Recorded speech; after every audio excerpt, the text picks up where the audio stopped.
All right, y'all. Welcome to another show of Politics and Politricks. You decide. We're Brother Tula Gabon and Brother Justin Barnett, and our special great guest who I've had on the show before, Pastor Frank Jackson. Y'all know, and we got a very, very, very special guest. So we got two, one bishop and a pastor in the house today. We got Bishop from SCLC. I'm going to just say it that way because I'm going to let him introduce himself, right? But y'all know before we start out, we want to always say, if you hear the sound of our voice, that means God has blessed you. See another day. Prayers go up, bless come down. Let's say amen. Amen. All right. We give shouts out to Brother R.J. Watkins, Brother Henry Tyler, for starting this unique radio station called WHBR 88.1 FM 107.5 GPR HD3. Both of them are 2015 R&B Hall of Famers. R&B Hall of Famers. We want to give shouts out to Miss Maxine and Miss Michelle and everybody else that's affiliated with 88.1 FM WHBR 107.5 FM GPR HD3 as well. Brother Justin, turn it over to you. I want to give turn it over to Brother Frank. Then we're going to turn it over to our great guest. Go ahead. Let's go. T, I want to give a shout out to you as well. We got a lot of stuff to do for the future. Yes, sir. I want to give a shout out to HT for hooking us up right here, HT. Couldn't do it without you. Yeah, good job. The pastor over here, I want to give a shout out to you as well. Yes, absolutely. And all our listeners, I want to give a shout out to you. And we got some more guests in the studio too. So we're gonna go ahead.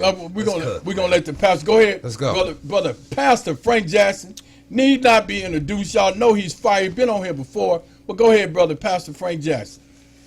What's up, everybody? I want to give everybody a shout out. I want to thank Brother Tula, Brother Justin for having me on. Of course, give a shout out to Brother R.J. Watkins and Brother Tyler. I want to thank you guys, everyone. I thank all the people out there that are listening. And to the city that wants to not only empower themselves, but to continue to uplift each other. Correct. As we continue to pray for not only for our success in our city, but success of every household, every child, every idea, everything that has to do with Detroit. All right, we appreciate that. And really excited to talk about our special guest today, and everyone is in the studio. I'm pretty sure this is, as Tula tells me, this show is going to be fire, and I'm looking forward to that. I think Bishop that we have here today is not only going to bless us, but going to continue to keep us on our toes. As the old preacher used to say, as we sit in our tent doors, listen to words of wisdom. Yes, sir. So, all right, y'all. For further ado, we're going to go ahead and turn it over to the Bishop, SCLC. He need Bishop. Bishop, we're going to go ahead and turn it over to him. Go ahead, good brother. It's on you. God bless everybody. How you doing? I would like to say that it's an honor to be able to be in this historical place. Everybody know about this radio station. And they've been out here for many, many years. Some everybody that's wanted to be somebody and somebody all use this station. I would also like to say that I have my vice president, Benny Scott, with me today, and also Sister Mary Spencer, one of our board members that's here with us today. So at this time, I would like to get a round of applause to them too.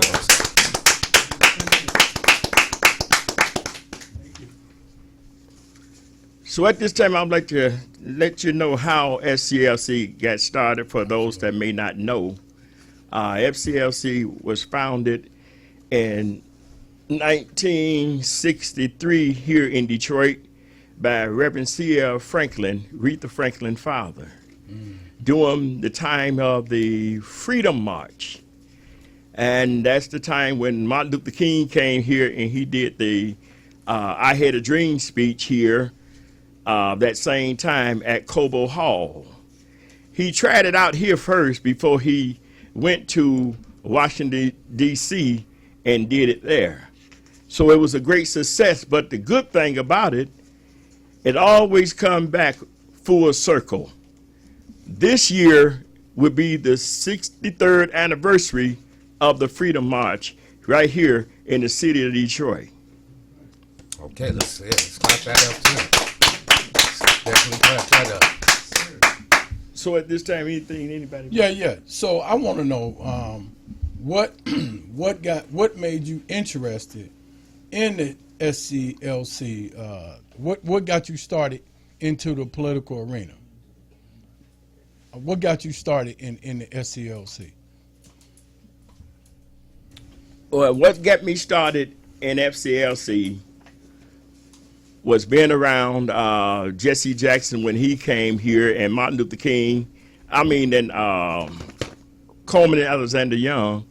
The time when Jesse Jackson, when he came here to the city of Detroit, and anytime that we had a rally, Jesse Jackson always showed up, and that was the time when Coleman Alexander Young was our mayor for the city of Detroit. Around that same time, we had John Conyers that also got up and speak. So they basically put a bug in my ear, and I was interested ever since. So basically, after that, it was just history. Also, a lot of people don't know that the Southern Christian Leadership Conference had a lot to do with helping shape the civil rights bills of the 60s. A lot of people don't. Martin Luther King was a member of the Southern Christian Leadership Conference. So can you give us maybe just a little insight in what you know concerning the Southern Christian Leadership Conference helping push forth the Civil Rights Bill 1964 and 1965? Well, one thing about it, this was a time when the people did not want the blacks to vote, and they did everything that they can do to stop them from voting, even closing down certain areas where the blacks could not go in and to vote. And if they did, the police would stop them on the street and beat them, or either pick them up and lock them up because they was going to the voting poll. So many things happened to blacks back then, and even today now, they trying to erase the history that don't need to be erased. Right. So one thing about it, you had so much stuff went on back then that got to do with our rights, but when it comes to the voting right, this was something that was dear to Martin Luther King's heart. He wanted to make sure that we had that right to vote, and he pushed it as much as he can push it with other organizations that also helped us out. He pushed it as much as he could, and guess what? We got it in. The bill passed. So that was so important to us. But even yet today, we still fighting because we have someone in office now that's trying to erase that now. Absolutely. So my thing to we as leaders, what are we going to do? We say that God called us to preach. We say that God called us to serve his people. But this organization was built on the back of preachers, was built on the back of pastors, prominent pastors. Where they at? We asked for them to come. We asked for them to walk with us. Where they at? Hello. Bishop, it's interesting you said that, because in 1963, a lot of folks don't know that the Freedom March here in Detroit took place, and it was one of the largest marches that happened outside of Washington, D.C. And it was very strategic, because one of the things that Dr. Martin Luther King Jr. understood, that it took money to fight this fight. That's right. That in order to get the strategy together, it took money. And a lot of people also don't understand that it was not white civility that he was dependent upon. It was really a economic suppression to get their attention, because he understood the economics of how this country runs. Which brings me to my question. You said something very interesting. You asked, where are the pastors? Where are the churches where right now we need them? What is the strategic plan, being that this organization is church-centered, justice-driven, and community organized? What is the blueprint for pastors to step up their game to get involved, that they might be a part of the strategy to push this forward? Because you're right, we got somebody in the White House that need to be in our house, and that he don't give a care about our house at all.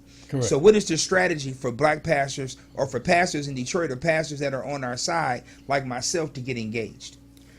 Well, the first thing I would like to say is that people not understanding what this president is doing. He put ICE here for a reason. If you have ICE and you get the people to fight against one another, he had to call martial law. If you call martial law, you can't vote for a president. If you have a civil war, you can't vote for another president. So he know what he's doing, because he know if he get out of office, he going to jail. That's right. I ain't scared to talk. Right. He know it. Others know it. So my thing is this here. The brother asked me, what is it that we want the preachers to do? First of all, I want them to go to a shoe store or go to a place where they get their shoes clean. Clean your shoes, because we don't want no blemish on your shoes. Clean your shoes. And then let's get into a real march. The march I'm talking about, where we can be able to sit down together and talk and see how we can build relationships to make this situation better than what it is, because right now it's just like a losing battle if you don't have others with you to help you get this thing moving. Right. We want this organization to go somewhere because it's one of the oldest organizations out there besides the NAACP. And this Southern Christian Leadership Conference started in 1957 by Martin Luther King, Dr. Martin Luther King. So we want the young people to know that this is a place where they can come to. We can educate them. We can show them how important it is to become great leaders. That's why it's so important for us and for our churches and our pastors to set up a new generation form in their churches, so that we can teach the young people how to become great leaders. Right. How are you going to have a leader to be able to take over the Senate or take over anything they got to do with the White House if we don't educate them? That's right. Something is wrong somewhere. We're too busy lining our pockets, but not getting up here doing what we're supposed to do for God's people. God told Joseph to do what? He told him to serve his people. So if he told him to serve his people, that's exactly what he said. He didn't tell his people to serve us. We too busy trying to get these big churches, trying to get a big house. When in the world you have two people in your house? Why do you need a mansion, and you only have two people in your house? You got 5 bedrooms in your house, 5 bathrooms in your house, but you only have 2 people. Oh. Okay. Something wrong with that. The bishop done said to him and Pastor Frank, I blame you for leaving out. But you know what? This is kind of candid conversation we like to have on politics and politricks. You know, because me and Justin named that reason for a particular reason. Pastor Frank, you know, I love it because it's true. What's misleading a lot of us is the wishy-washy of bootlicking in the pastorships, right? Because you cannot, let me say, and I'm going to say this unequivocally, you cannot endorse somebody that has shown us they are anti-black, and you sitting up there talking about praise the Lord with them. No, you know what you're doing. You're ordaining the devil in God's name. Come on, man. So we need pastors to overstand. It is time for y'all to do what they did in the 60s. Start speaking up against racism. Stop trying to be gloryism, right? Meaning that you just want to be glorified instead of godified. We see that. That's why poor blacks have separate. We got a class and a spiritual thing going on right now, because poor blacks have separated themselves from the church, because the church has become, let me call it out, poverty pimps. Let me say it again, poverty pimp. You can't even go by the pastor. You can't even go by the pastor. He got police stopping you. That's right. Now what would Jesus do with that? So I just want to put that out there. Anybody want to comment on what I said? I want to comment. I also want to comment on the plan of action from both of you guys. I love the step-by-step process of what we're going to do next. We've been having this conversation for some years, haven't we? Yeah. That's another reason. So I just love the the plan of action, the step-by-step process that goes through. So I want to give you guys a shout out Pastor with Frank? that. So one of the things I've been talking to some of the groups that I'm a part of and that I do ministry with is one of the things is the word of mouth. We got too many infiltrators out there. As Brother Tula, he coined this term, and I like to use it. We got too many bootlickers out there who want to go run their mouths and tell everybody what we're doing. Correct. And so I think one of the things we have to do is we have to start building those relationships with those that are friendlies. That's right. And as we build those relationships with those that were friendlies, we start passing down through our own connections, our own, not social media, but our own media. You remember we used to call it the grapevine back in the day, what the plan of action is or how to gather. And I think one of the things that's important is that we not start just at the White House. We have an election coming up this November.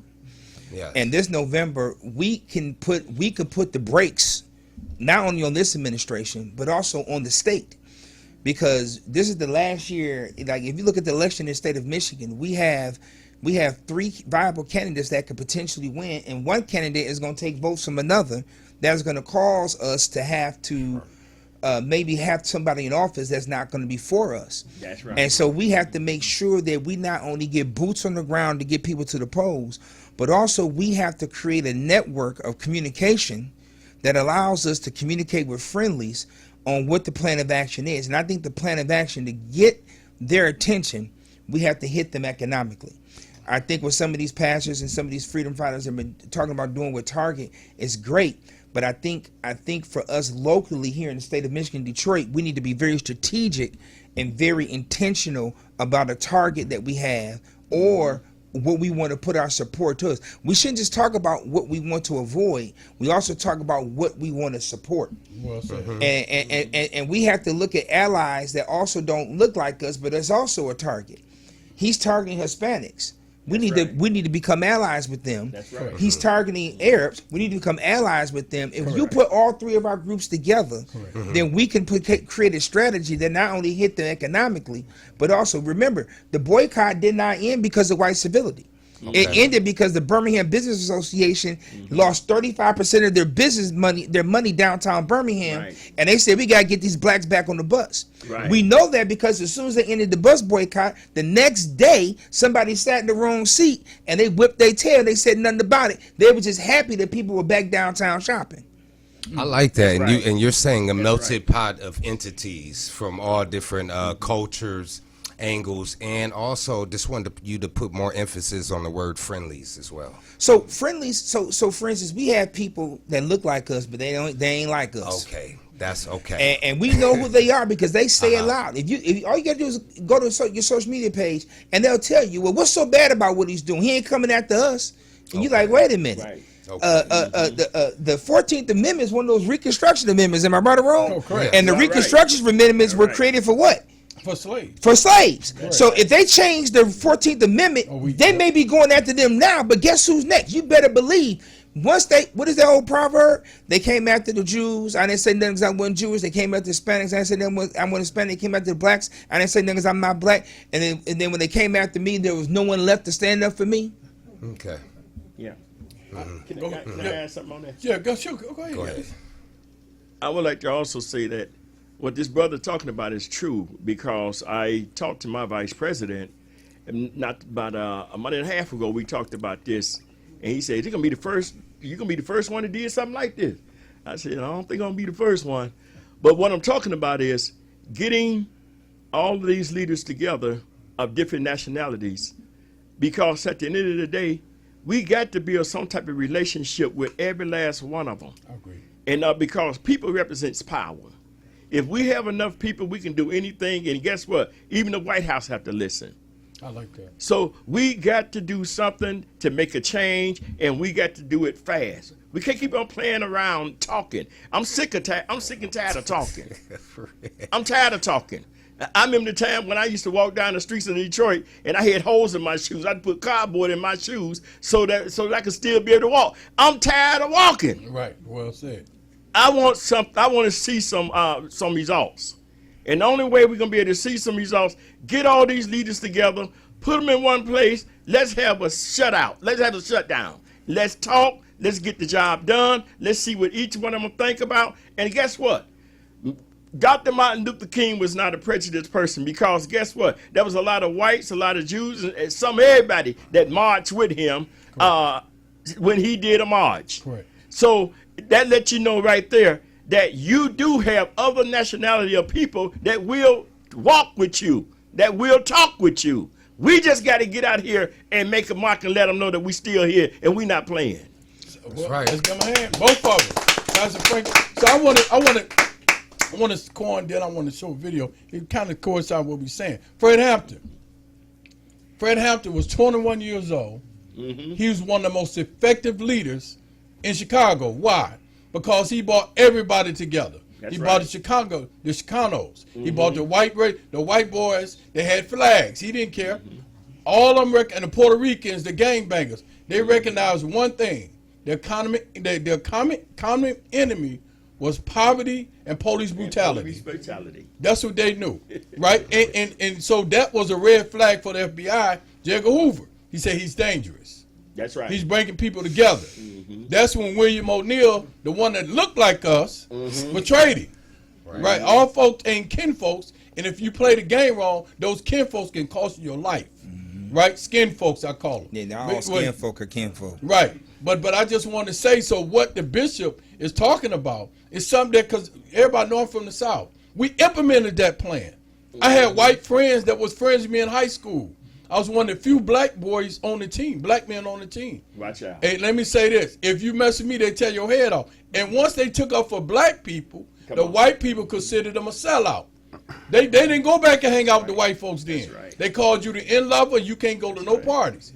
I had a white friend who was no longer invited to white parties. Wow. Him and his girlfriend, because they was friends with the blacks. Wow. Right? So I've seen the genuineness of white people and some, but Michigan, the racism is a fox. Totally different. It has a fox up here. So black people up here are leery of stepping out of bounds, but we ain't watching our own house either. That's how we get betrayed by our own people. Brother, so I'm where he's at. I said, Brother Tully, you know what my favorite Fred Hampton's quote is? What's that? He said, you don't fight capitalism with black capitalism. You fight it with solidarity. Correct. There you go. Correct. Because see, he not only had the right. Black Panthers, but he also had the poor white group. I think it was called the Young Patriots. Yep. And then he had the right. Young Lords, which is the Puerto Ricans. So that's and he right. brought all three of those groups together. Absolutely. Right, and came up with an economic strategy. That's why they took him out, because he came in. You messing with that money, boy, you gonna get their attention. Correct. That's right. And You stop that dollar from flowing up to the White House and stop flowing out to these white businesses. You wake everybody That's up. right. That's right. I, you know, this week Mary Sheffield donated a road to Laoza, who's a white woman that was from Detroit and got assassinated in 1966 in Alabama.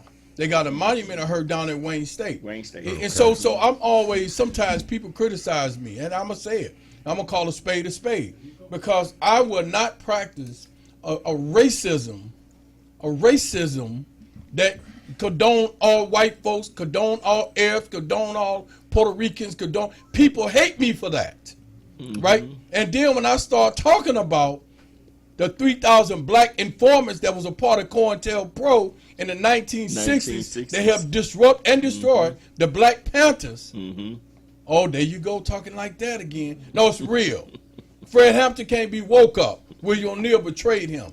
So if I like what this brother's saying about a coalition of people, so we can have a bigger coalition of people. But we got to call it, y'all. Go ahead, caller. You got a couple of minutes. That's it. Go ahead, caller. What's going on, gentlemen? Well, we got to put on. I can't hear. You can't hear. Hello? Go ahead. Say something. Go ahead. Go ahead, Poke. Hello, can you hear me? Yeah, I can hear. Can y'all hear? What's going on, gentlemen? Okay. Yes, Sly. Go ahead, Sly. Hey, what's going on? Go, yes, sir. When y'all start talking about a shutdown, y'all speaking my language, okay? See, I go back to when the late Joe Madison, Featherstone, John Conyers, Rosa Parks, That's myself, and many others nearly shut down an entire city known as Dearborn. Okay. Okay. We nearly closed. Oh, okay. It got so bad when it started out with the boycott of Fairlane Mall in 1985.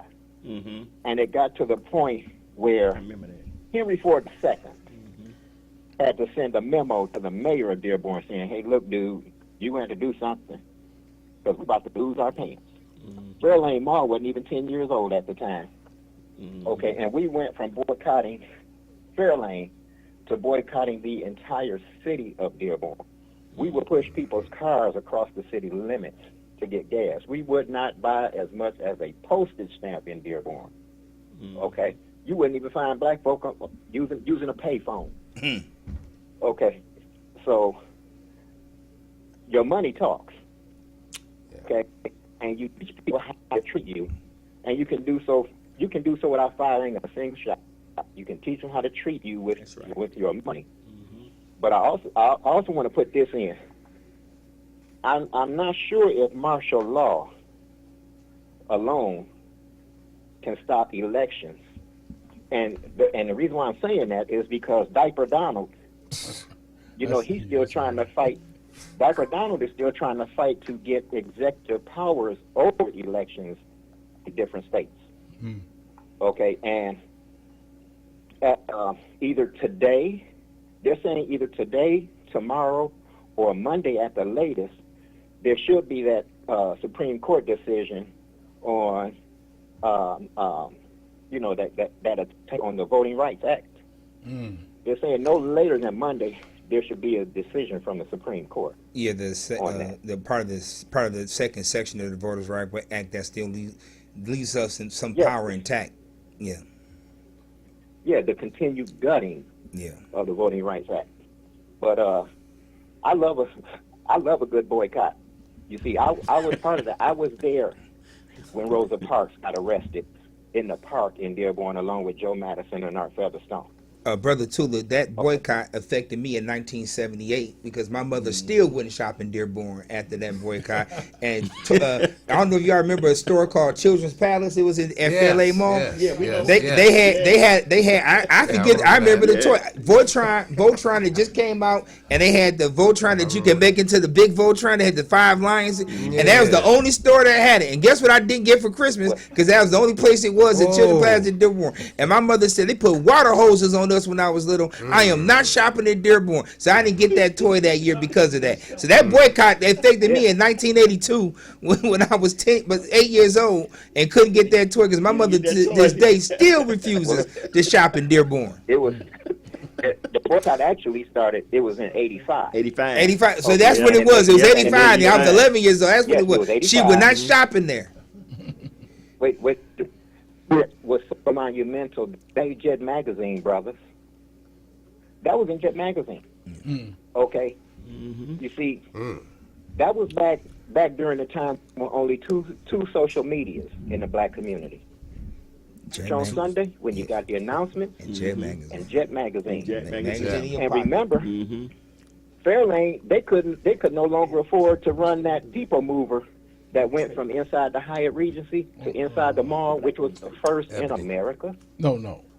Slide, what was the black newspaper back then? Chronicle. Michigan Michigan Chronicle. Chronicle. Michigan Chronicle. We had the Michigan Chronicle, That's right.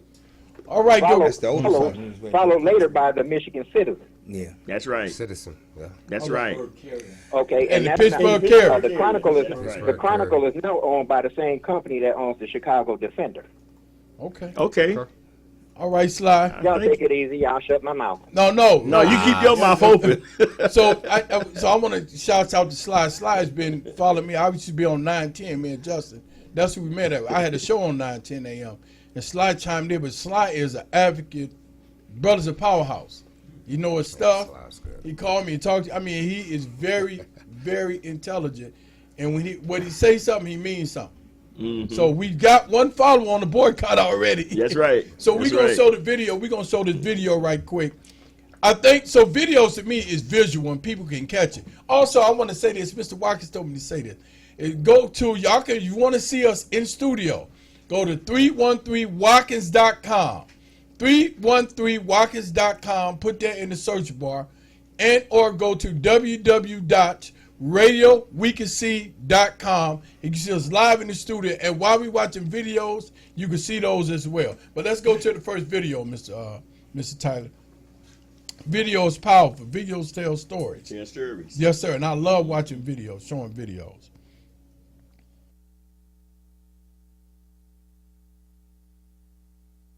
Detroit HD3. The views and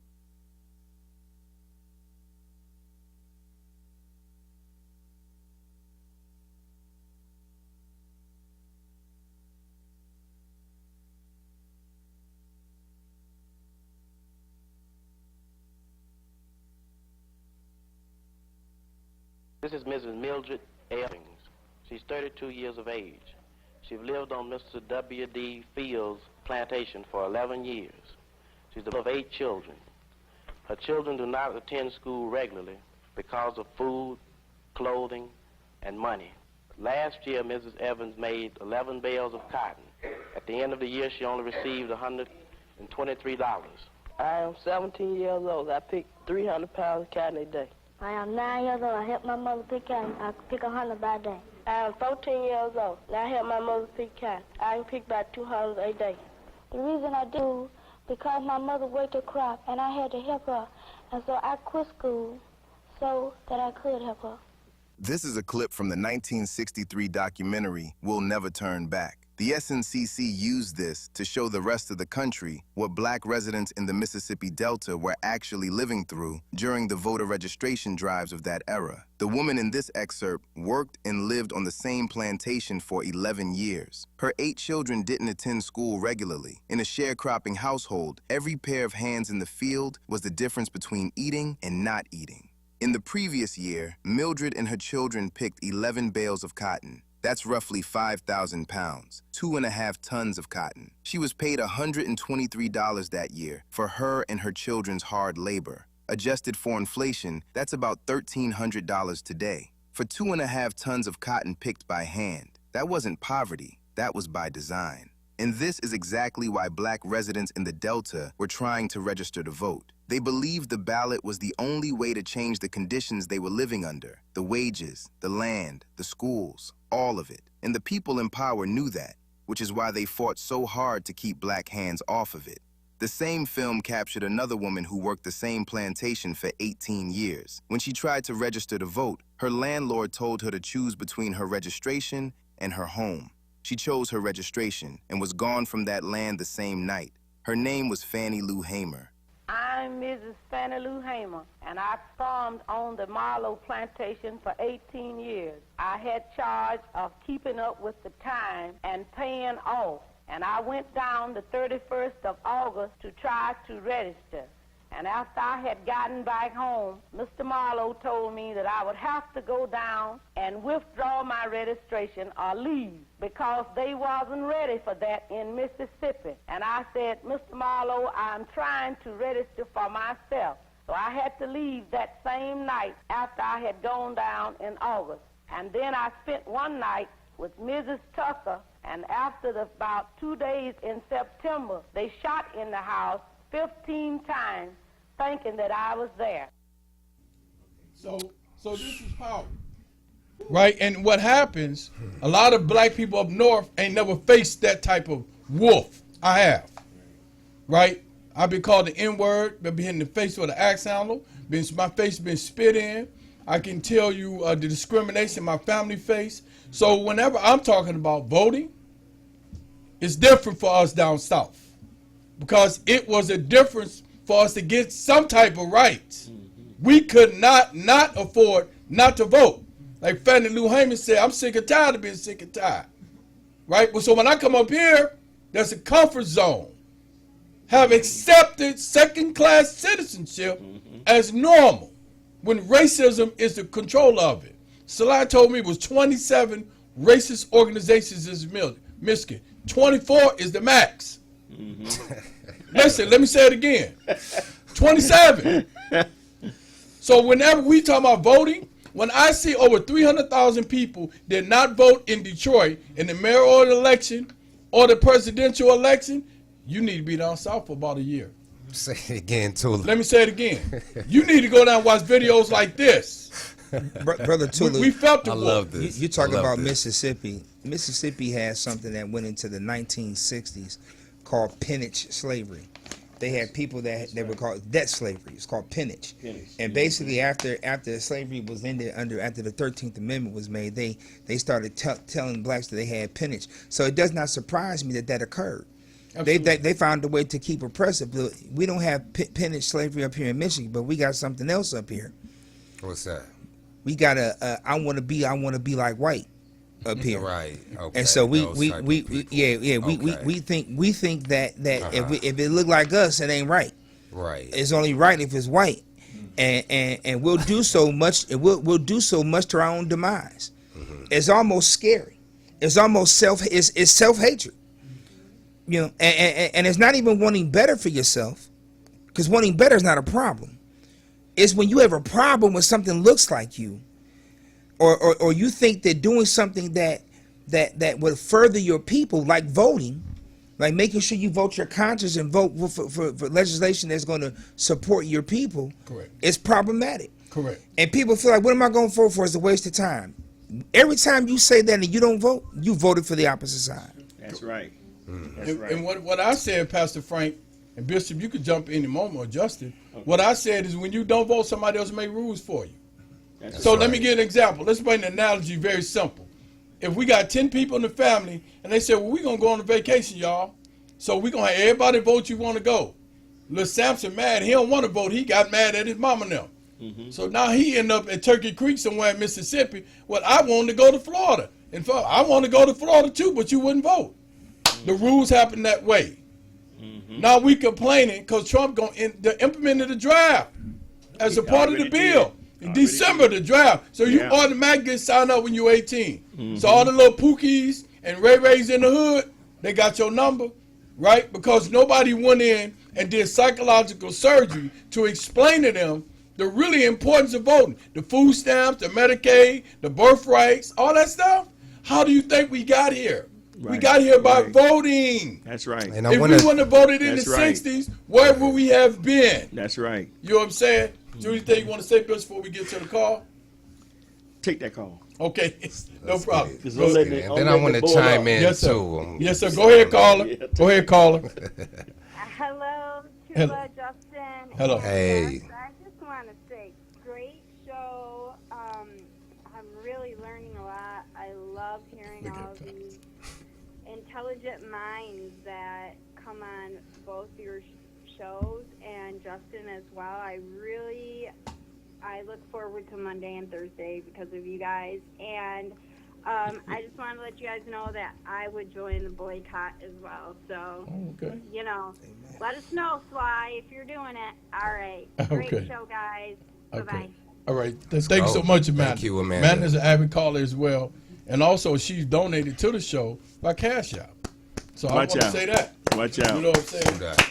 So go ahead. But I would like to say, definitely we do need to have a boycott. We definitely need to have a march to let people know that we are serious. They need to know that if we march strong in 1963, we can march strong in 2026. Facts. It's all about putting our minds together, and like she said, we have some brilliant minds in this room. Yes, sir. We got to put our minds together first. That's right. Then be able to go out there and talk to those pastors and bishops and whatever else they call themselves, and get them to come on board with us so that we can be able to make some things happen in our city, in our state. Because it's very important to make a change. Because guess what? If we don't make a change, guess what? They're going to make that change for us. Absolutely. That's right. Anything you want to say, Justin? Oh, I definitely do. I want to give a shout out to you guys as far as keeping, like I talked to you, Tula, not keeping it swept underneath the rug when it comes to slavery and what's going on with everything. I also want to give a shout out to the plan of action. You know, so Tula, you know me personally. We already got boots on the ground. You know, actions speak louder than words. Got the young people coming to the congressional meetings. Got the young people. That's another thing. We got to put emphasis on our young people. That's the people that's going to take care of us when we get older. I'm also one of a caregiver as well. So, problem identifying what's going on. with the youth as far as the draft, identifying this problem, because we've been marching for some years, right? We've been doing this for a long time, so it just feels so good to come up with some plan of action. I like that. And Justin, That's what we want to do, and we're boots on ground, just not talking. And what I like about Justin always hit me with, since I've known him, what's that solution? What's the solution? And me and him will have debates on the show, and what's the solution? You show me those videos, and it give me my hand itching. Don't show me Martin Luther King video. I'll go outside and do something. So we need action, right? And that's really the big thing, is that it's what, I know Pastor Frank, I know Bishop, I know Brother Justin, but, Detroit got over 4,000 churches. That's right. Let me put this out right. here. The South didn't have that many churches. I got the book. But guess what? When you went to church, you had some type of spiritual connection to our culture. That's right. And we overstood. That's right. That if they discriminated against Miss Johnson, they discriminated against me. Mm-hmm. So we all went down to Kentucky Fried Chicken. You better know it. And we addressed the issue. And say that again. How many? 4,000 churches? Detroit had 4,000 over churches. So imagine if we got just half those pastors together to talk with the community about instituting. We had Lieutenant Governor Gilchrist this last week. We talked to him about the voting. He wants to become the Secretary of State.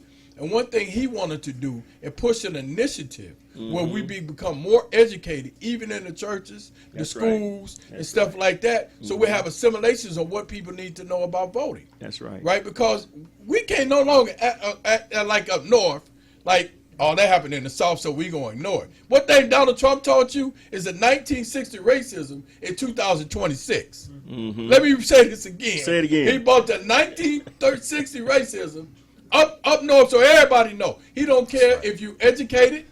Over 300,000 black women have lost their government jobs. Mm-hmm. And he don't care if you a janitor. You're fired. You know what I'm saying? And he means that. So with that said, we need to come together and realize the SCLC, NAACP, Pastor Frank Church, Bishop Church, Justice Program, all our programs have to realize we need each other. That's right. Because if you don't, you think that man got 2 more years. This guy is resurrecting Confederate monuments. And I'm going to tell you something. I said this on the show. Mm-hmm. A question to ask us to walk and recognize a Confederate anything is like asking a Jew to recognize a Nazi. And I said you would never do that. Mm-hmm. Pete Hegseth is Defense of War. He's resurrecting. Tell me, no, I'm not doing that. The Ku Klux Klan was started by ex-Confederate soldiers in 1866 in Pulaski, Tennessee. Mm-hmm. You want me to kiss them? They lynched my people. Watch out. What is funny and what's happy about that? Mm-hmm. You want to talk about Epstein? Before Epstein, they had slave steam with the black women that was raped and get no respect now. Nobody was ever arrested for lynching a black man. Emmett Till death was mocked, and a woman who did it did not go to jail at all. They said she was too old, but let a black man do something. You still a pebble, they're going to give you 40 years. So now it's time. You talking about 2 years, Tula? We ain't got I agree with you. I can't afford the 2 more years, man. You know how much it costs to fill up my car? Right, but I'm just saying now the SCLC, Brother Frank, Brother Justin, and myself, and anybody else, it's time to rise. We better get out and vote this November. Give us a super majority in the Senate. Let's get 65 seats in the Senate and majority in the Congress, and we can go ahead and put this. We can put everything he got to put the rest. We can shut that down. That's the thing, Pastor Frank. We got to teach people that. Yeah. We get 61 votes in the city. I say 65 just to be. You always got that bootlicking Democrat that always want to go to the other side, go to pre-1963 stuff. But you get 65 votes in the Senate. You turn around and get majority in the Congress, and everything Trump wants to do is over. It's over with. Yeah. It's over with. Yeah. And that's what we need to teach. We need to teach that. We need to make a move now. We can end the Iran war in November. All we got to do is get the majority. Hey, your funding for that is over with, bro. We calling that money back. And then that's the thing. That's why they want to put misinformation out there. Right. Every time I see he's talking, he got a white Jesus. Well, Jesus is not white. Let's go there. Nobody can show me a picture of Jesus. Let's go here first. Michelangelo and Leonardo da Vinci. Revelation chapter 1:21 killed all that out. But they got Trump with a white Jesus covering them. He posted that. All right. Then he got another one where he blessing. Stop playing with me, man. Hold on. What doctor got a light coming off the palm of their hand and putting their hand on someone's forehead? What kind of medical school did you go to? Right, and we look at it and we with a white robe and a red shawl. Right, but this guy, this guy is serious about destroying black culture. We got another caller. Go ahead, caller. Hey, Dad. Hello. Hey. Okay, so this is the thing. Now, with Justin, you're right. What's the solution? What you now have to do in terms of voting is reach the Gen Zs. And I'm talking about kind of like the latter Gen Zs, like the ones that are like 20, 21. You have a lot of people now that are not religious, or they're leaving the religion that maybe that they were used to. So, like, how are you going to reach the younger people? See, me, I have to force mine to vote. My youngest one. The other two, they'll vote. And when they were little, I always took them in the voting booth. But I don't play that game. Okay. I have a neighbor. She's 77 years old. She's white. She's never voted. And I told her, I said, well, you voting this year. I said, I'm going to get you an absentee ballot, and you voting this year. So what's the solution? So the solution is the Gen Zs to vote. Okay. So to physically, I'm going to speak real quick, and I'm going to let Pastor get on. To physically go up to the students and speak. Like I spoke about a year and a half ago up to Castech, spoke with the alumni class. I'll be out for more schools, and definitely my personal people, and that's one of the solutions. I'm gonna have Pastor go ahead and chime in as well. So one of the things you're on to something, because millennials are the biggest group of black atheists that we've ever seen in our culture. That's right. However, the generation after them, the Gen Zs, they are very much faith, but like Justin pointed out, and like you pointed out, caller, they don't go to church. So how do you reach them? Again, the grapevine. We have to have one-on-one conversations with them. We have to reach out to them and speak to them. Like you're telling your child they got to go vote. We have to tell them, hey, look, if we want change, regardless of whether you have faith or you're faithless, we have to work and move in one direction with each other. And as they get older, reality is kicking them in the butt. When they hit that glass ceiling, they friends that they thought they were cool with, they still progressing, but now they're regressing. Reality kicks in, and they see that the world is not fair. That even though they were born with a computer in their hand, they have a lot of information, that all the knowledge they have, they can't bring anything to fruition because there are too many things that stop, like DEI. They stop all these things that will help you achieve the goals you want to achieve. So we have to one, be willing to reach out and speak to them, number one, and then number two, these group of people, they follow movements.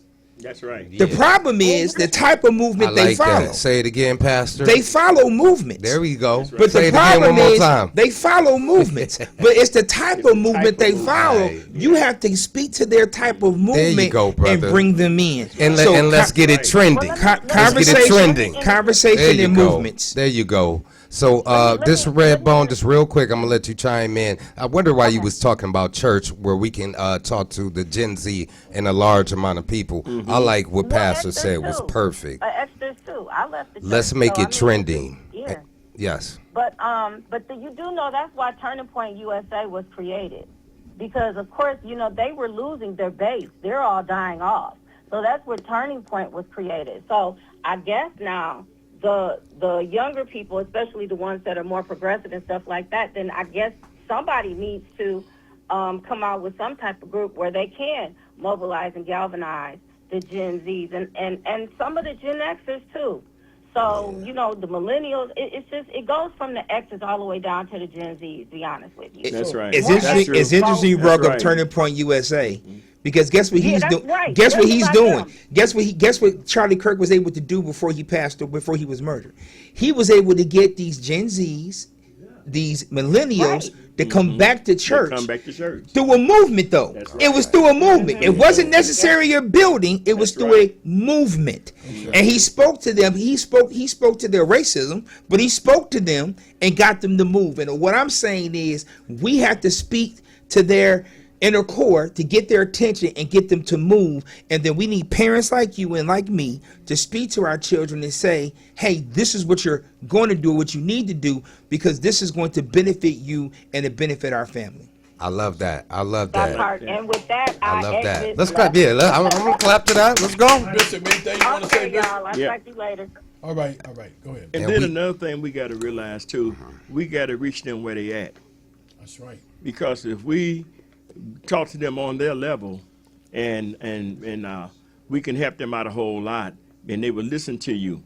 Treat them the way you want to be treated. Correct. Yes. Because if you go to them with force, you go to them being arrogant, you go to them with letting them think that you know more than they know and making them look stupid, they don't want to hear you. They don't want to hear nothing from you. You can still be educated. You still can talk educated, but remember who you talking to and how you talking to them. They will listen to you, and I know because I was an educator. My vice president is a retired educator. So the one thing about these kids, they will listen to you. Correct. Very important. They will listen to you. But we got to go where they're at, sit down with them and talk to them. Those type of kids, they're not going to no church. You can forget that. Church is out. They want to do everything outside the box. And we as leaders, we have to come outside that building because that's not working. A lot of people think that is working, but it's not. Say it again. We got to come outside that building and get to the people where they stand and make things happen. Talk to them. I don't care if it's in the mall. We got to go back to the old landmark. I don't care if it's in the mall. I don't care if it's standing on the corner like we used to do. We got to get out here and talk to the people. I agree. And I agree with the bishop and then what everybody else said. I deal with homeless people, right? And I'm gonna say, come on, man. I go down there. You know, everybody know I circle on. I'm all in. Yeah. So I see a homeless guy, and I go down there and talk to him. Sometimes I might take snacks. That's right. And I want to talk to him about voting. Hey, man, would you say, yeah, I vote. You know, I want to vote. Mm-hmm. But guess what? Don't nobody go down there and talk to him about voting. Don't nobody go to no politicians. Don't even see him. You know what I'm saying? Nobody go register them to vote. So when we was talking to Brother Gilchrist last week, Lieutenant Governor Gilchrist, I asked him would he implement a program to go in and help the homeless people vote and register. He said and give them ID. He said absolutely, right? That's a voting base. I'm sympathetic to homeless people because I was homeless. That's right. Yeah. My whole family. We Yeah. slept in the car. We ate food out of a garbage can growing up when I was an athlete. See, a lot of people don't know that. They think Tula Gabon. No, I came from the mud, right? And the poverty in the South, the dirty mud, the South, the poverty in the South. We didn't have Mother Wallace. We had forget it how you live, right? Because down there they didn't feed you. Yeah. That racism down there choked us out. Uh-huh. So now I haven't forgotten my roots. Now I became a little more educated. Watch right? out. And I think that's Watch important that I understand that. Yes. So when I see a homeless person, I don't care what color you are. Let me say that. I'm gonna feed you. Okay. I'm gonna spray something on you. I give him a spray, tell him to make it rain, and I talk to him. I got a homeless guy come in the store when I be down there. Every Saturday, hey man, what's up? Why? I said, man, where you been? And I gave him a spray. And you know how much that means so much to him. This guy walked up to me and said, man, I only got $3, man, but do you want something? I said, you homeless and you blessing me like that? I got people that got thousands of dollars in their pocket. Wouldn't ask me if I want a sandwich. Won't do nothing. I said, this guy is a reflection of what Jesus says. That's right. You feel what I'm saying? That's $3. Right. This happened 2 months ago. That's right. He said, man, I got $3, man. That's it. What you want, man? Yes. I looked at this guy and said, this is why I do what I do. Right? And that's how we got to look at it. We got to stop looking at each other in class. We all are connected. From the janitor to the homeless person to the lawyer to the politician. There you the go. reason I like Pastor Jackson, I'm going to say it. That brother embraces me. It might take him a while, but I am saying this unequivocally. I have a love for him. I have a love for Justin, and I got love for Bishop. I got love for R.J. Watkins, Henry Tyler, because they embrace the concept of what unity is about. Come on, man. Right? So that's what we got to, and I'm telling y'all now, I'm telling you black folks, right? You sick and tired of me saying, you think Trump ain't coming for you? You really think because you in power that this man wouldn't create an executive order to take all your power overnight and send ISIS in to shut you down? Now you got to go to the court to fight, right? Because that's what's happening. So we got to connect with each other. I'm going to shut down there. We got 3 minutes over. Go ahead, Brother Bishop. I'm going to let everybody else close out. Go ahead. I would like to let everybody know that I truly enjoy the ones that's listening. Do not keep this to yourself. Please share this with others. Let them know how important this is. And if anybody wants to join the Southern Christian Leadership Conference, you can go to SCLC Detroit, Michigan at mail. Can I do that again? SCLC Detroit at gmail.com. Detroit, Michigan at gmail.com. Okay, perfect. Pastor? 3 things. One, I think as Brother Justin talked about taking action, I think first of all we want to lead with real, not with religious. Even though I'm a pastor, I lead with realness, not religious. Correct. We talk about honest struggles. I've been there moments.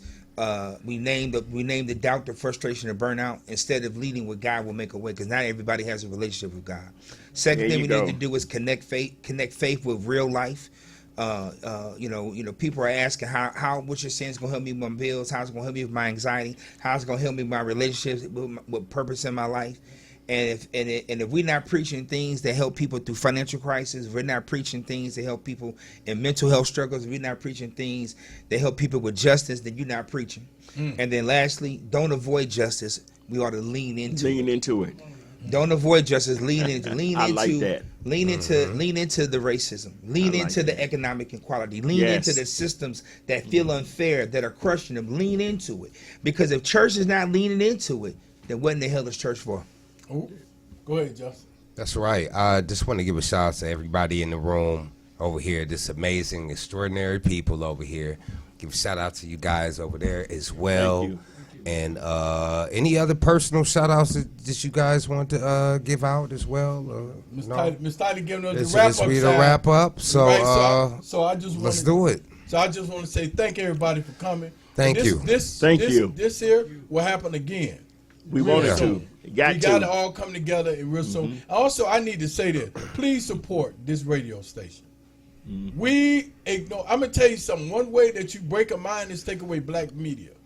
Right, black radio. That's right. They got rid of Joy Reid. They got rid of Tiffany Cross. Right now, so we need this. What other radio station can you go on and have this kind of conversation? None. That's what I'm saying. So we got to support black radio, where we can have real substance conversation about uplifting our people. So after this, Brother Henry Tyler is gonna run the cash out, and the money to donate is 160 Victor Street, Highland Park, Michigan. What is the zip code? 48203. Please donate to our show so we can have substances, things like this that's gonna help build a community. And we ain't talking about a Diddy. You know what I'm saying? I'm just gonna put it out there, right? I'm saying, and I mean no disrespect. It's a time to gossip. It's a time to gossip, and it's a time to be on point. This is time to be on point. All right, y'all. Thank you, everybody. Thank you, everybody. We out of here. All right. Power to the people. Power to the people. Power to the people. Thank you, and see you Monday, 5 o'clock, Real Talk with Tula Gabon.